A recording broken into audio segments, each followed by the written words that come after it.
Hello everyone. देखिए कल अपन chemical equilibrium start किया था, तो अपन ने पढ़ा था सबसे पहले डिग्री ऑफ डिसोसिएशन क्या होता है, डिग्री ऑफ डिसोसिएशन और वेपर डेंसिटी में क्या रिलेशन होता है, रिवर्सिबल और इरिवर्सिबल रिएक्शंस की भी बात की थी। यहां तक अपनी सारी बात हो गई थी, क्वेश्चंस वगैरह सारे हो गए थे। आज अपन स्टार्ट कर रहे हैं इक्विलिब्रियम क्या होता है, साम्य क्या होता है, उसके बाद अपन बात करेंगे साम्य की कंडीशन क्या है, ठीक है, साम्य कितने प्रकार का होता है, सारी बात करते हैं। ठीक है, आओ बात करते हैं सबसे पहले इक्विलिब्रियम की। सबसे पहले बात करते हैं अपन इक्विलिब्रियम की, साम्य क्या होता है।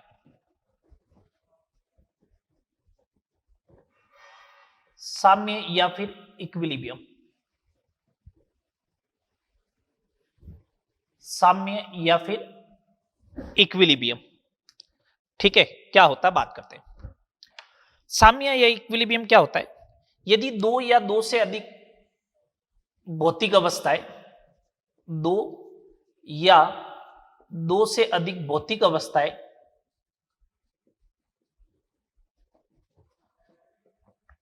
भौतिक अवस्थाएं या स्पीसीज एक साथ उपस्थित हो, एक साथ उपस्थित हो तो उसे साम्य कहते हैं। तो उसे अपन क्या बोलेंगे, साम्य बोलेंगे। दो या दो से अधिक या तो भौतिक अवस्था हो या फिर स्पीसीज अगर एक साथ उपस्थित हो, दो स्पीसीज हो सकती है जैसे रिएक्टेंट प्रोडक्ट हो गया, या दो से अधिक भौतिक अवस्थाएं एक साथ हो जैसे सॉलिड और लिक्विड हो गया या लिक्विड गैस हो गया। तो अगर ये एक साथ उपस्थित होते हैं, एक साथ एग्जिस्ट करते हैं, तो उसे अपन क्या बोलेंगे, इक्विलिब्रियम बोलेंगे। आ रही बात समझ में, उसे अपन क्या बोलेंगे, इक्विलिब्रियम बोलेंगे। तो सिंपल सी बेसिक सी डेफिनेशन ये हो गई इक्विलिब्रियम की, बेसिक सी इक्विलिब्रियम की डेफिनेशन ये हो जाएगी। ठीक है, अब देखो इक्विलिब्रियम जो है, साम्य जो है वो दो प्रकार का हो सकता है। साम्य जो है वो दो प्रकार का हो सकता है। एक तो होगा भौतिक साम्य, फिजिकल इक्विलिब्रियम, भौतिक साम्य। एक होता है केमिकल, रासायनिक साम्य।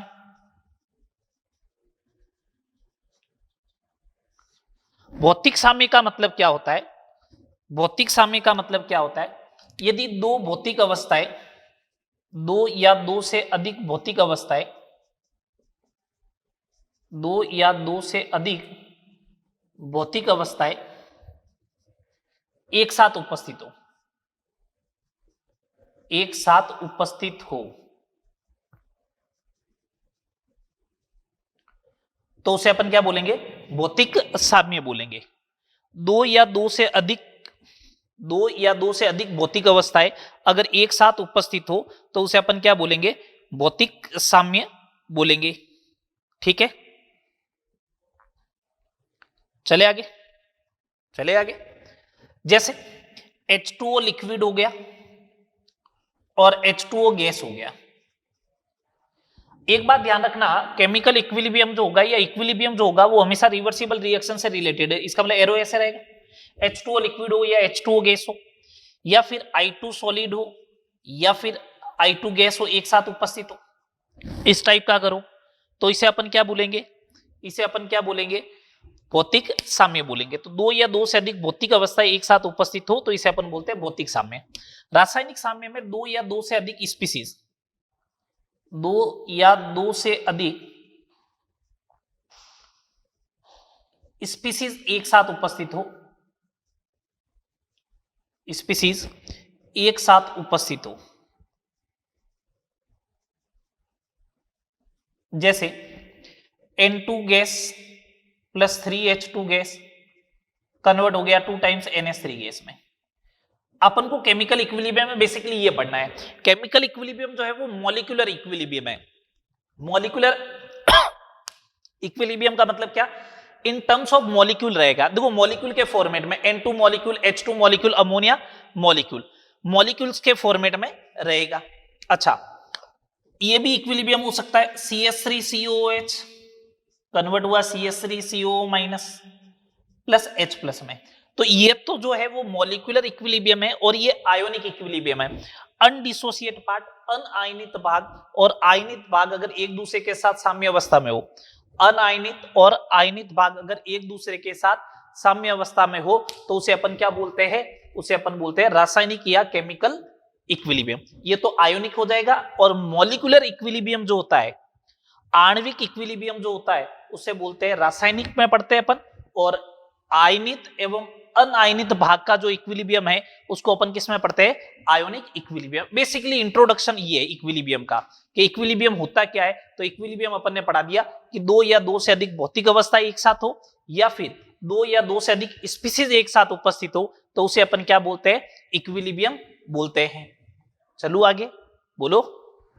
चलो, भौतिक अवस्था के आधार पर साम्य कितने प्रकार के होते हैं, अब उसकी बात करते हैं। भौतिक अवस्था के आधार पर साम्य कितने प्रकार का होगा उसकी बात करते हैं।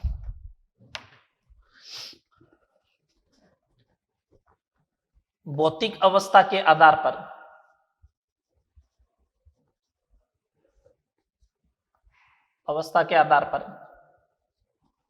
रासायनिक साम्य।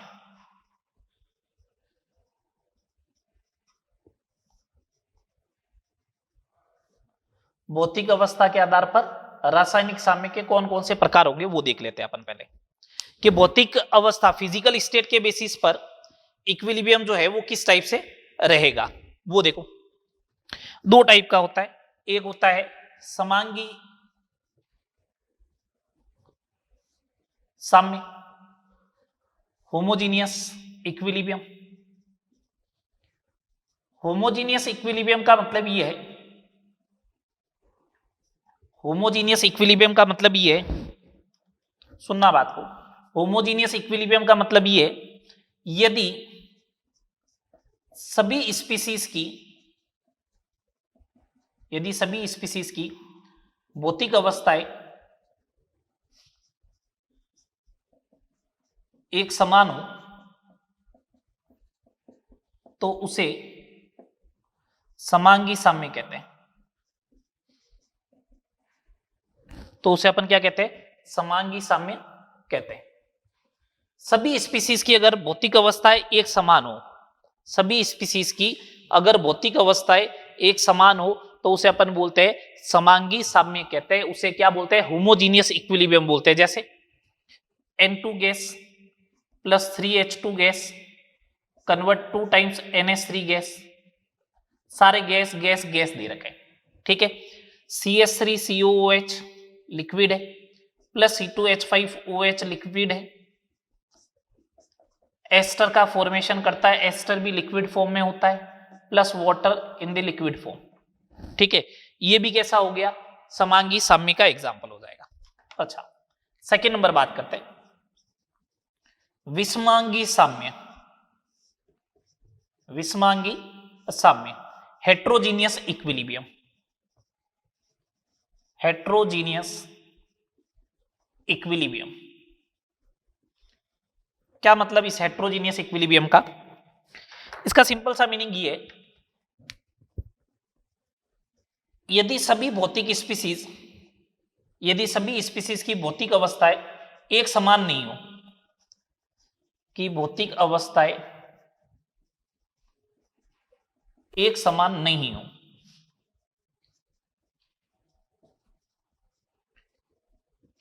तो उसे विषमांगी साम्य कहते हैं। जैसे ये कैल्शियम कार्बोनेट हो गया सॉलिड, ये देखो calcium oxide solid plus CO2 gas में, दो भौतिक अवस्थाएं होगी सॉलिड और गैस की। इसी टाइप से अमोनियम हाइड्रोजन सल्फाइड ले लो, ये भी फेमस है, NH3 गैस में प्लस H2S गैस में, ये हो जाएगा, ठीक है। एक से अधिक भौतिक अवस्थाएं होगी सॉलिड और गैस।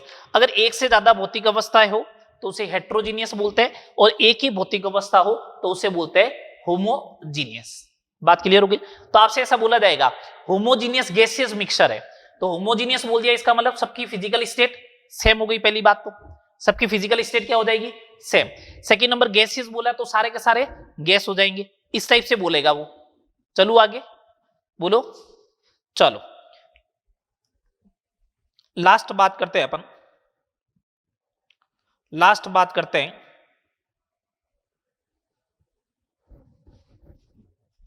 नेक्स्ट बात करते हैं लॉ ऑफ मास एक्शन की।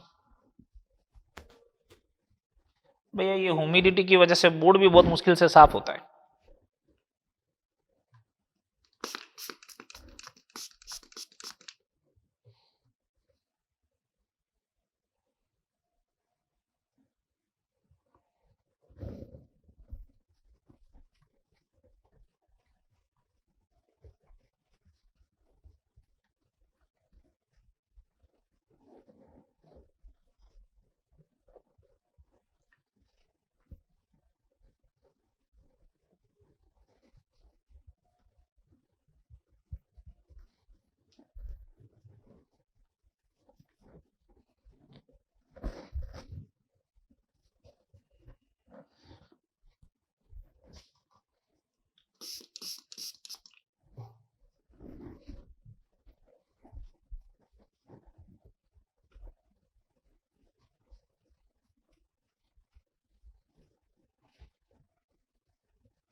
हेडिंग लगाओ लॉ ऑफ मास एक्शन, द्रव्यानुपाती क्रिया का नियम। लॉ ऑफ मास एक्शन, द्रव्यानुपाती क्रिया का नियम, उसकी बात करते हैं अब।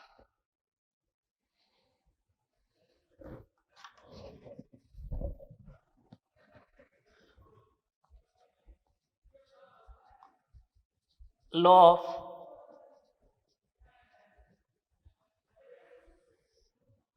मास एक्शन, द्रव्यानुपाती क्रिया का नियम।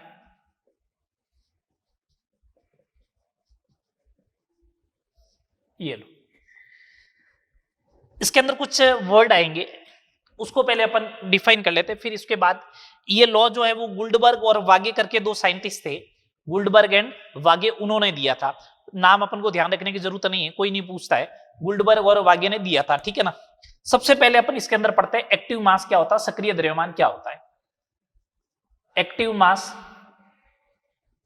या फिर सक्रिय द्रव्यमान, ये क्या होता है, अपन इसकी बात करते हैं सबसे पहले, ठीक है। चलो, क्या होता है एक्टिव मास या सक्रिय द्रव्यमान?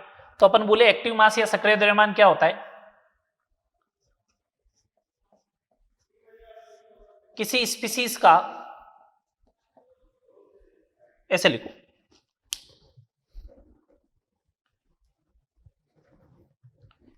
एक लीटर विलियन में उपस्थित,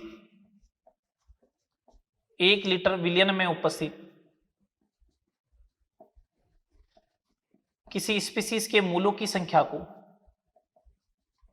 1 लीटर विलियन में उपस्थित किसी स्पीसीज के मूलों की संख्या को 1 लीटर विलियन में उपस्थित किसी स्पीसीज के मूलों की संख्या को सक्रिय द्रव्यमान कहते हैं। 1 लीटर विलियन में उपस्थित किसी स्पीसीज के मूलों की संख्या को जो है वो सक्रिय द्रव्यमान कहते हैं। 1 लीटर विलियन है, उसमें किसी स्पीसीज के मूलों की संख्या जो है उसी को अपन क्या बोलेंगे, सक्रिय द्रव्यमान, एक्टिव मास। इसको जो है वो अपन स्क्वायर ब्रैकेट से रिप्रेजेंट करते हैं, इस टाइप से। किससे रिप्रेजेंट करेंगे, स्क्वायर ब्रैकेट से रिप्रेजेंट करेंगे। अब सुनना बात को, तो इसका मतलब एक्टिव मास का फॉर्मूला क्या हो जाना चाहिए फिर, तो ये एक्टिव मास स्क्वायर ब्रैकेट में लिखोगे आप, जो सक्रिय द्रव्यमान ये हो जाएगा स्पीसीज के मूलों की संख्या, स्पीसीज के मूलों की संख्या अपॉन विलियन का आयतन लीटर में, विलियन का आयतन लीटर में। अच्छा, अगर आपसे कोई पूछ ले कि इस एक्टिव मास की यूनिट क्या होगी, तो सिंपल सी बात हो जाएगी, मोल पर लीटर। ठीक है, पहले एक सिंपल सा क्वेश्चन देखते हैं, उसके बाद आगे अपन बात करेंगे। मैंने यहां पे एक आपसे सिंपल सी प्रॉब्लम पूछी, 2 लीटर विलियन में 64 ग्राम HI उपस्थित है, हाइड्रोजन आयोडाइड उपस्थित है, तो HI का सक्रिय द्रव्यमान ज्ञात करो।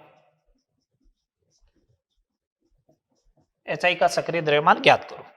तो आप क्या करोगे, HI का जो एक्टिव मास होगा उसकी जगह आप क्या लिखोगे, HI का active mass is equal to mole given weight upon molecular weight 128 divide by 2 litre, तो ये आ जाएगा 1/4, 1/4 बोले तो 0.25 मोल पर लीटर।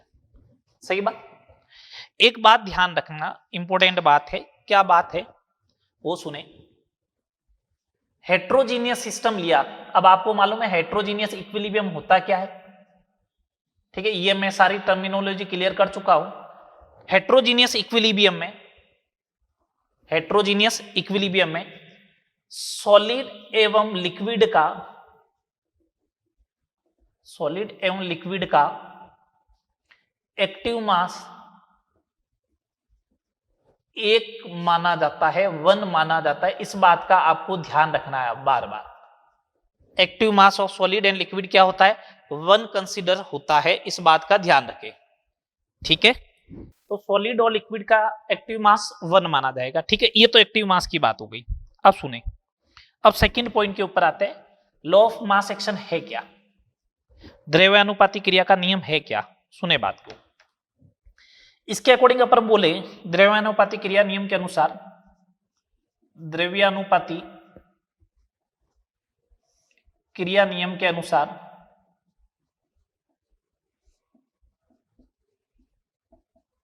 किसी अभिक्रिया की दर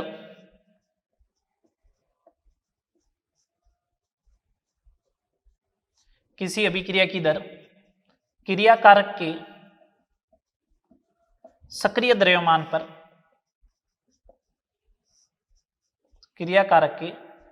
द्रव्यमान पर निर्भर करती है। अभिक्रिया की जो दर है वो क्रियाकारक के किसके ऊपर डिपेंड करेगी, सक्रिय द्रव्यमान के ऊपर डिपेंड करेगी। द्रव्यानुपाती क्रिया नियम के अनुसार किसी अभिक्रिया की जो दर है वो क्रियाकारक के सक्रिय द्रव्यमान पर निर्भर करती है, इस बात का आपको ध्यान रहे, ठीक है। अगर जैसे मैं एक सिंपल सी बात लिखूं, एक रिएक्शन लिखता हूं सिंपल सी, ठीक है, मैं एक स्टेटमेंट लिखता हूं, रेट जो होगी वो डायरेक्टली प्रोपोर्शनल होगी एक्टिव मास, ये ओनली फॉर द्रव्यानुपाती क्रिया नियम के अनुसार है, एक्टिव मास ऑफ रिएक्टेंट की पावर एससी का मतलब क्या, स्टोइकियोमेट्रिक कोफिशिएंट, स्टोइकियोमिति गुणांक, क्या हो जाएगा, स्टोइकियोमेट्रिक कोफिशिएंट, स्टोइकियोमिति गुणांक। अब एग्जांपल समझो, एग्जांपल से ही समझ में आएगी ये चीजें। जैसे मैंने एक रिएक्शन लिखी R2P, मेरे को बोला ये रिएक्शन ऐसे ही है, अपन फॉरवर्ड सेंस में बात कर रहे हैं, अभी मैं बैकवर्ड सेंस में तो बात ही नहीं कर रहा हूं। तो rate R is directly proportional to R, इसकी पावर 1 हो जाएगी। एक और एग्जांपल देखो, 2R कन्वर्ट हुआ P में, तो R is directly proportional to active mass of R की पावर 2। अगर मैंने ऐसे लिख दिया M1A प्लस M2B, ये कन्वर्ट हुआ प्रोडक्ट P में, तो अब अगर रेट की बात करूंगा तो डायरेक्टली प्रोपोर्शनल टू आएगी, A का स्टोइकियोमेट्रिक कोफिशिएंट M1 है तो पावर M1 में चला जाएगा और B की पावर M2 हो जाएगा, A की पावर M1 हो जाएगा, B की पावर M2 हो जाएगा, बोलो, ठीक है। ये रहेगा, ऐसे आपको चेक करनी है। बात आ गई समझ में। जब सॉलिड और लिक्विड आ जाए और हेट्रोजीनियस है तो सॉलिड और लिक्विड का एक लेना, इसका मतलब उसके ऊपर रेट डिपेंड नहीं करेगी। बात आ रही समझ में। ये जनरल इंट्रोडक्शन है अभी द्रव्यानुपाती क्रिया नियम का, ठीक है। अब अपन आते हैं कंडीशन ऑफ केमिकल इक्विलिब्रियम क्या होगी, कंडीशन ऑफ केमिकल इक्विलिब्रियम क्या होगी। नेक्स्ट हेडिंग लगाओ, condition of equilibrium.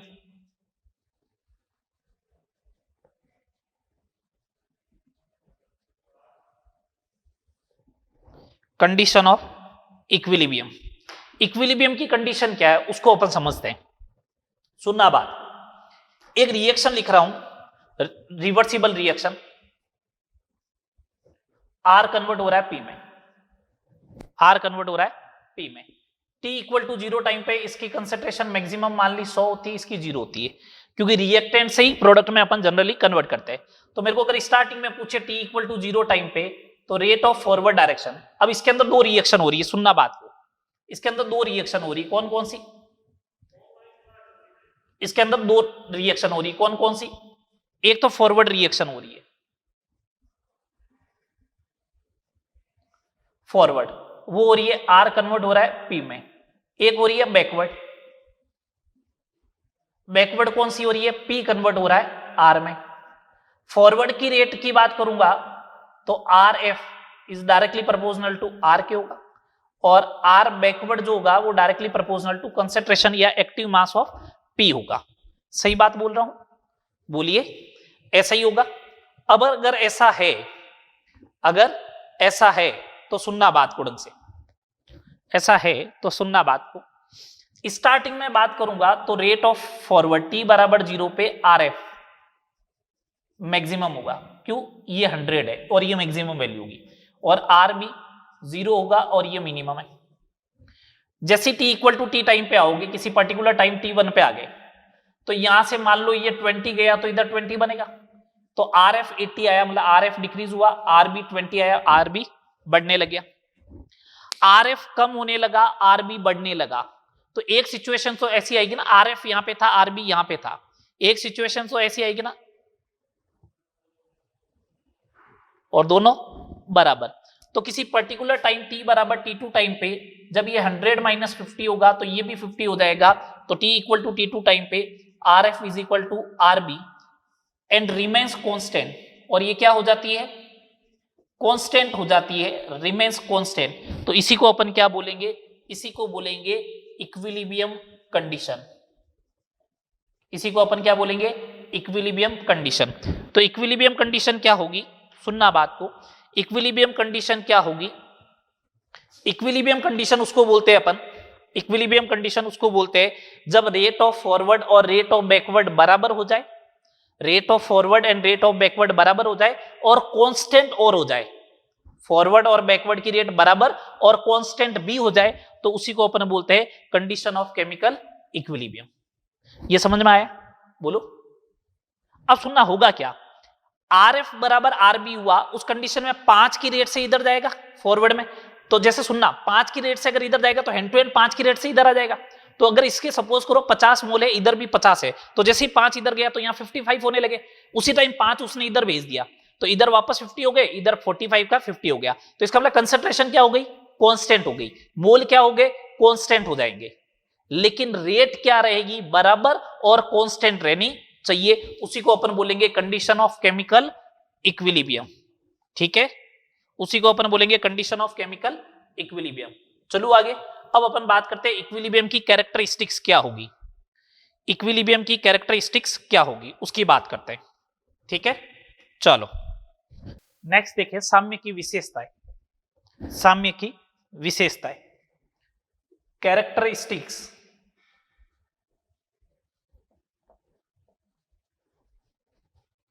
Of equilibrium, साम्य की विशेषताएं।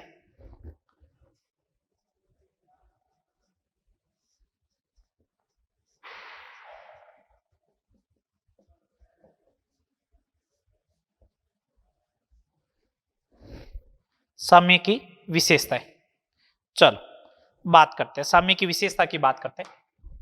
पहली प्रॉपर्टी, साम्य वहीं पे आएगा, पहली बात, साम्य केवल उत्क्रमणीय अभिक्रियाओं के लिए परिभाषित होता है, साम्य केवल उत्क्रमणीय अभिक्रियाओं के लिए परिभाषित होता है, मैं शॉर्ट में लिख रहा हूं, ठीक है। साम्य केवल उत्क्रमणीय, आपको मालूम है रिवर्सिबल रिएक्शन होनी चाहिए तभी तो फॉरवर्ड और बैकवर्ड की रेट आएगी, ठीक है। तो फर्स्ट कंडीशन उत्क्रमणीय अभिक्रियाओं के लिए होनी चाहिए। सेकंड नंबर अगर पॉइंट बात करें अपन, तो क्लोज कंटेनर में होनी चाहिए, क्लोज कंटेनर में नहीं हुई तो रिएक्शन रिवर्सिबल नहीं होगी, और रिएक्शन अगर रिवर्सिबल नहीं हुआ तो फिर दिक्कत है। ठीक है, रिएक्शन अगर रिवर्सिबल नहीं हुआ तो इक्विलिब्रियम नहीं आएगा। थर्ड नंबर, साम्य पर at equilibrium rate of forward बराबर रेट ऑफ बैकवर्ड एंड नियत हो जाती है। साम्य पे रेट ऑफ फॉरवर्ड और रेट ऑफ बैकवर्ड जो है वो बराबर और नियत हो जाएगी। समझ में आ रही है बात? साम्य पर जो है वो रेट ऑफ फॉरवर्ड रिएक्शन और रेट ऑफ बैकवर्ड रिएक्शन बराबर एवं नियत हो जाती है, जो अपन ने कैरेक्टरिस्टिक्स पढ़ी थी। फोर्थ नंबर पॉइंट पे बात करते हैं। साम्य को किसी भी दिशा से प्राप्त किया जा सकता है, फॉरवर्ड डायरेक्शन से भी और बैकवर्ड डायरेक्शन से भी। साम्य को जो है वो किसी भी दिशा से प्राप्त किया जा सकता है, इस बात का ध्यान रखना। कोई जरूरी नहीं है कि रिएक्टेंट ही स्टार्टिंग में 100 लिया जाए और प्रोडक्ट 0 लिया जाए, कोई जरूरी नहीं है। अगर प्रोडक्ट आप स्टार्टिंग में मैक्सिमम लोगे तो रिएक्शन बैकवर्ड से स्टार्ट होगी, उस कंडीशन में रेट ऑफ बैकवर्ड स्टार्टिंग में मैक्सिमम होगी, रेट ऑफ फॉरवर्ड स्टार्टिंग में मिनिमम होगी, फिर बैकवर्ड की कम होती जाएगी, फॉरवर्ड की बढ़ती जाएगी। एक सिचुएशन पे दोनों क्या हो जाएगी? बराबर हो जाएगी। एक सिचुएशन पे दोनों बराबर हो जाएगी। तो दोनों दिशाओं से प्राप्त किया जा सकता, कोई जरूरी नहीं है रिएक्टेंट की साइड से ही आए। समझ रहे हो बात? अब सुनना आगे।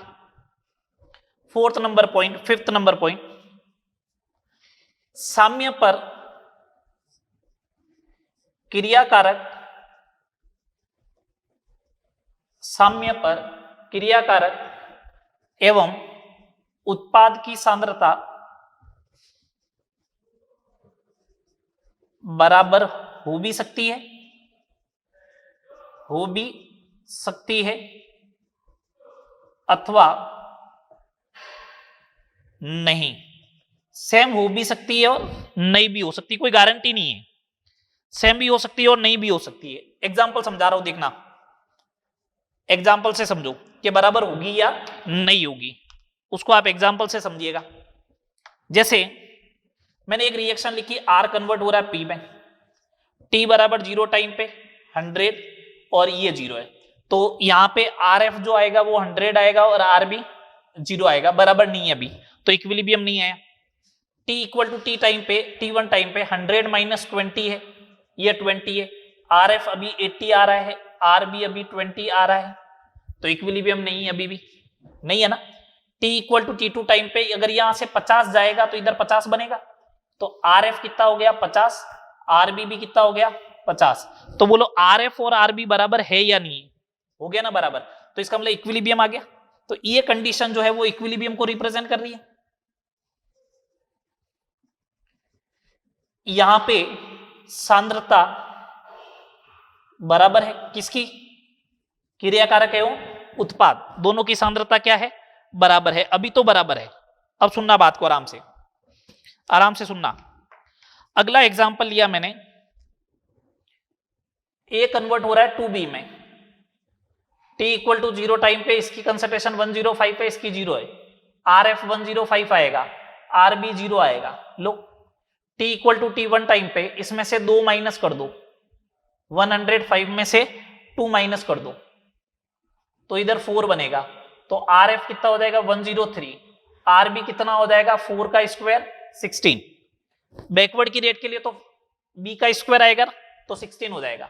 अच्छा, t equal to T2 time पे यहां से मैंने 5 माइनस किया तो इधर 10 बनेगा, तो आर एफ बराबर 100 और आर बी भी 100 आएगा, 10 का स्क्वायर। ठीक है, अब बताओ इक्विलिब्रियम तो आ गया, ये इक्विलिब्रियम है, साम्य तो आ गया, लेकिन इस साम्य पर सांद्रता बराबर है क्या? सांद्रता बराबर नहीं है। तो सांद्रता बराबर हो भी सकती है और नहीं भी हो सकती है, लेकिन कांस्टेंट जरूर रहेगी, अब फिक्स रहेगी 100 और 10।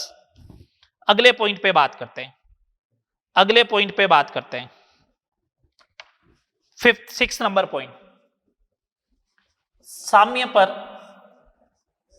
मापने योग्य गुणधर्म, साम्य पर मापने योग्य गुणधर्म कौन कौन से? दाब है, सांद्रता है, घनत्व है, रंग की तीव्रता है, इंटेंसिटी ऑफ कलर, नियत हो जाते हैं, नियत हो जाते हैं। साम्य पर जितने भी मेजरेबल प्रॉपर्टी होती है, जितनी भी मेजरेबल प्रॉपर्टीज होती है, वो सारी की सारी क्या हो जाएगी? कांस्टेंट हो जाएगी। साम्य पर जितने भी मापने योग्य गुणधर्म है वो सारे के सारे क्या हो जाएंगे? कांस्टेंट हो जाएंगे। एग्जांपल से समझना, अगर मैंने एक रिएक्शन करवाता हूं H2 gas plus I2 gas 2HI gas, देखो यहां पे I2 का जो कलर होता है ना वो बैंगनी रंग का होता है, वॉयलेट कलर का होता है, ठीक है। H2 कलरलेस है, HI कलरलेस है, तो T बराबर 0 पे I2 मैक्सिमम होता है, I2 मैक्सिमम होता है तो बैंगनी रंग की तीव्रता भी मैक्सिमम होती है। बोलो कि तीव्रता मैक्सिमम, तीव्रता जो होगी वो क्या होगी? मैक्सिमम। जैसे जैसे टाइम स्पेंड होता जाता है I2 के मोल घटेंगे तो तीव्रता भी जो है वो घटेगी, और इक्विलिब्रियम आएगा तो इसके मोल क्या हो जाएंगे? नियत हो जाएंगे। इसके मोल नियत हो जाएंगे तो तीव्रता भी क्या होगी? नियत हो जाएगी। बैंगनी रंग की तीव्रता भी क्या हो जाएगी? नियत हो जाएगी, ठीक है। स्टार्टिंग में कलर की इंटेंसिटी बहुत ज्यादा होगी, लेकिन जैसे जैसे I2 HI में कन्वर्ट होगा इंटेंसिटी ऑफ कलर क्या होती जाएगी? डिक्रीज होती जाएगी, ठीक है। बात चले आगे, आगे बात करते हैं, सुनना बात को। Next 7 number point, 7 number point, अगर मैं नेक्स्ट पॉइंट पे बात करूं तो साम्य जो होता है, रासायनिक साम्य, वो गतिशील प्रकृति का होता है, डायनामिक नेचर का होता है। साम्य गतिशील प्रकृति का होता है, रासायनिक साम्य जो है वो गतिशील प्रकृति का होता है, डायनामिक नेचर का होता है। साम्य कैसा होगा? डायनामिक नेचर का होगा, गतिशील प्रकृति का होता है। दो, गतिशील प्रकृति का मतलब क्या, डायनामिक नेचर का मतलब क्या, इसको समझो आप तो, कि डायनामिक नेचर का मतलब क्या है, इसको समझना। साम्य जो है वो गतिशील प्रकृति का होता है, डायनामिक नेचर का होता है। इसका मतलब क्या कि साम्य पर रिएक्शन रुकती नहीं है, रिएक्शन तो अभी भी चल रही है। साम्य पर रिएक्शन रुकती नहीं है, साम्य पर रिएक्शन अभी भी चल रही है, उसको बोलते हैं डायनामिक नेचर का। उसको क्या बोलते हैं अपन? डायनामिक नेचर का। तो साम्य पर रिएक्शन कभी रुकती नहीं है, रिएक्शन चलती है। उसका एग्जांपल देता हूं, अगर आपने N2 gas plus 3H2 gas लिया और सामने रखा 2 टाइम्स अमोनिया गैस, यदि साम्य पर आपने D2 मिलाया तो कौन कौन सी स्पीसीज अब उपस्थित होगी? तो देखो N2 तो है ही है, H2 है ही है, अमोनिया है, लेकिन ये देखा गया ND3 भी मिला। इसका मतलब N2 ने ड्यूटेरियम के साथ रिएक्शन कर दी और ND3 बना दिया। कोई जरूरी नहीं है 2 ड्यूटेरियम आए 1 हाइड्रोजन आए तो ये बनेगा, 2 हाइड्रोजन आए 1 ड्यूटेरियम आए तो ये बनेगा, ठीक है। इसके अलावा D2 तो होगा ही होगा, और जब NH2 टूटे उस समय H और D कंबाइन होकर HD भी बना सकते हैं। तो टोटल कितनी स्पीसीज प्रेजेंट होगी इक्विलिब्रियम पर? टोटल कितनी स्पीसीज प्रेजेंट होगी इक्विलिब्रियम पर? इक्विलिब्रियम पर टोटल स्पीसीज प्रेजेंट होगी कितनी? 8। कितनी स्पीसीज? 8। ये साम्य गतिशील प्रकृति का होता है, यहां से प्रूव होता है। नेक्स्ट 8 नंबर पॉइंट पे अगर अपन बात करें, 8 नंबर पॉइंट पे बात करें कि साम्य गतिशील प्रकृति का होता है, उसके आगे अगर अपन बात करें,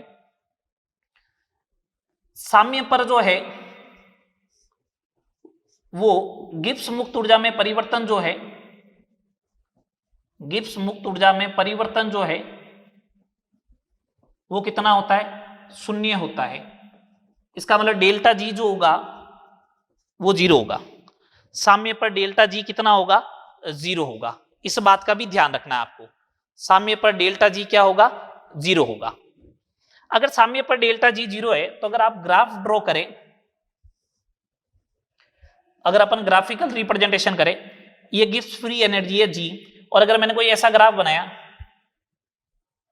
यहां पे रिएक्टेंट 100% होता है, प्रोडक्ट 0% होता है, यहां पे पहुंचा तो रिएक्टेंट 0% है, प्रोडक्ट 100% है, यहां पे पहुंच गए, तो मेरे से पूछे साम्य कहां पे आएगा, तो साम्य तो वहां पे आएगा जहां पे डेल्टा जी 0। इसका मतलब गिब्स फ्री एनर्जी का जब आप कर्व ड्रॉ करते हो तो स्लोप, टेंजेंट की जो स्लोप होगी वो 0 कहां होगी, जब वो पैरेलल टू एक्स एक्सिस हो, इस वाले पॉइंट पर। इस वाले पॉइंट पर अगर आप टेंजेंट ड्रॉ करते हो ये ऐसे, तो यहां पे इक्विलिब्रियम आएगा, यहां पे क्या आएगा, इक्विलिब्रियम आएगा। क्योंकि यहां पे अगर आप इस कर्व की स्लोप देखोगे तो वो क्या हो जाएगी, 0 हो जाएगी। इस कर्व की जो स्लोप देखोगे वो क्या हो जाएगी, 0 हो जाएगी। समझ में आ रही बात। तो साम्य पर गिब्स मुक्त ऊर्जा में परिवर्तन कितना होगा, 0 होगा। लास्ट पॉइंट लिखे, इसकी विशेषता है कि यदि साम्य पर कोई परिवर्तन किया जाए, कोई परिवर्तन किया जाए तो अभिक्रिया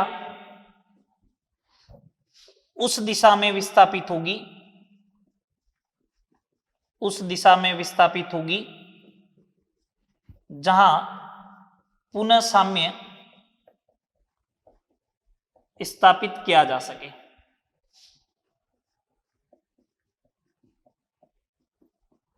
जहां पुनः साम्य स्थापित किया जा सके।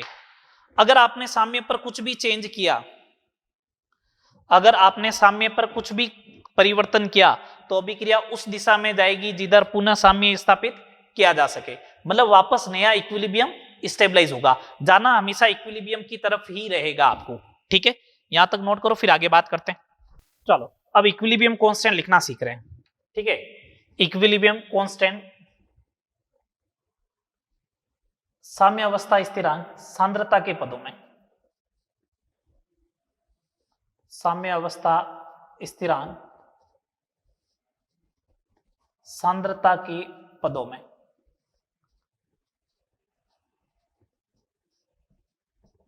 सांद्रता के पदों में equilibrium constant in terms of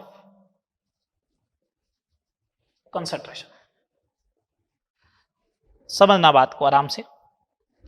अगर एक रिएक्शन दे रखी हो आपको, एक रिएक्शन दे रखी है M1A प्लस M2B कन्वर्ट हुआ N1C प्लस N2D में, तो इसके अंदर दो रिएक्शन होगी। कौन कौन सी, एक तो फॉरवर्ड रिएक्शन है, फॉरवर्ड रिएक्शन कौन सी, M1A प्लस M2B कन्वर्ट हुआ N1C प्लस N2D में, और एक जो है वो है अपने पास बैकवर्ड रिएक्शन है।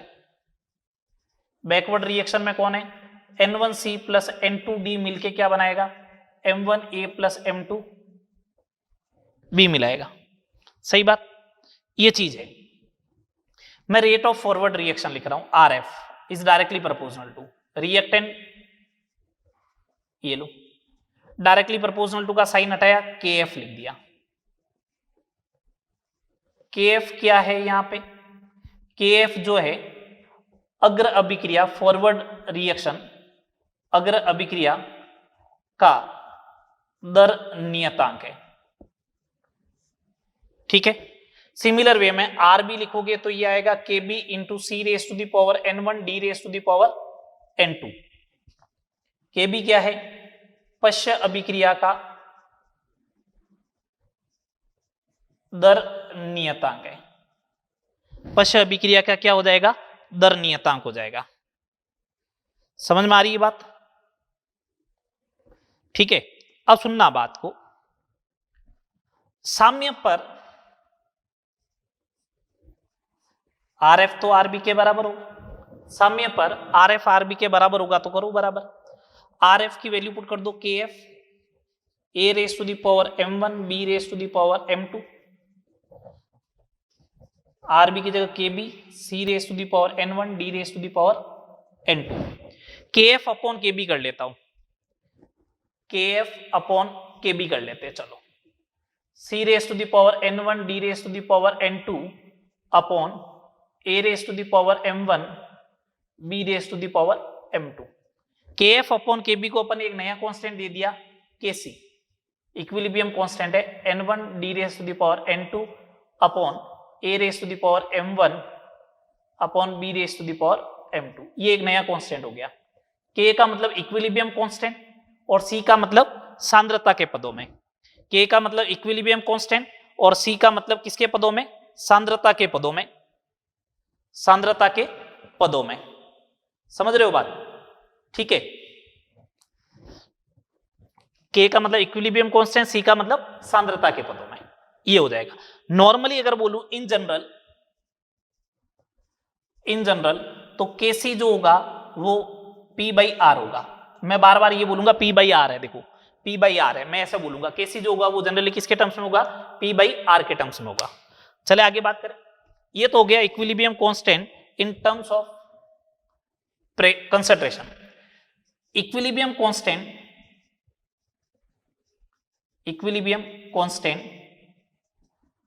इन टर्म्स ऑफ प्रेशर, जिसे अपन बोलेंगे केपी। साम्य अवस्था स्थिरांक दाब के पदों में, साम्य अवस्था स्थिरांक दाब के पदों में, प्रेशर के टर्म्स में। सुनना आराम से। साम्य अवस्था स्थिरांक अगर दाब के पदों में अगर अपन बात करें, साम्य अवस्था स्थिरांक दाब के पदों में अगर अपन बात करें तो देखो क्या होगा। मैं सिंपल सा बोलूं, ये केपी तभी डिफाइन होगा, पहली बात तो सुन ले, केपी तभी डिफाइन होता है साम्य अवस्था स्थिरांक जब कम से कम एक स्पीसीज गैस हो। कम से कम एक स्पीसीज अगर गैस होगी तभी जो है वो केपी डिफाइन होगा, अदरवाइज केपी डिफाइन भी नहीं होगा। इस बात का ध्यान रखना। केपी तभी डिफाइन होगा जब कम से कम एक स्पीसीज क्या हो? गैस हो। अच्छा, गैस होता है तो गैस के लिए PV is equal to NRT लगता है, तो P is equal to N by V R T होगा। P is directly proportional to concentration होगा। तो कंसंट्रेशन की जगह मैं प्रेशर लिख सकता हूं। बोलो, कंसंट्रेशन की जगह मैं प्रेशर लिख सकता हूं। तो केपी जो आएगा पार्शियल प्रेशर ऑफ C की power N1 into partial pressure of D की power N2 upon partial pressure of A की power M1 into partial pressure of B की पावर M2 हो जाएगा। जहां पे PA, PB, PC and PD जो है क्रमशः A, B, C and D के आंशिक दाब है। आंशिक दाब मालूम है ना कैसे कैलकुलेट करते हैं? आंशिक दाब है ना, मालूम है ना कैसे कैलकुलेट करते हैं? आंशिक दाब कैलकुलेट करते हैं। आंशिक दाब कैसे कैलकुलेट करते हैं बताओ? गैस स्टेट के अंदर आंशिक दाब का जो फॉर्मूला होता है वो ये होता है mole fraction into total pressure. ये हो जाएगा केसी और केपी में रिलेशन, सॉरी केपी और केसी कैलकुलेट करना। अभी तक आज अपन ने बात की है कि इक्विलिब्रियम के लिए अपन ने बात की कि इक्विलिब्रियम होता क्या है, फिर फिजिकल स्टेट के बेसिस पे इक्विलिब्रियम क्या होता है, फिर इक्विलिब्रियम के लिए अपन ने बोला एक्टिव मास क्या होगा, लॉ ऑफ मास एक्शन की बात की। उसके बाद अपन ने बात किया लॉ ऑफ मास एक्शन के बाद में अपन ने बात किया कंडीशन ऑफ केमिकल इक्विलिब्रियम क्या है, फिर उसके बाद अपन ने बात की केसी और केपी के बारे में। ठीक है, नेक्स्ट क्लास में अपन केसी केपी से रिलेटेड न्यूमेरिकल्स, केसी और केपी में क्या रिलेशंस होते हैं, इन सब के आगे बारे में बात करेंगे। ठीक है, यहां तक करें, मिलते हैं नेक्स्ट लेक्चर में।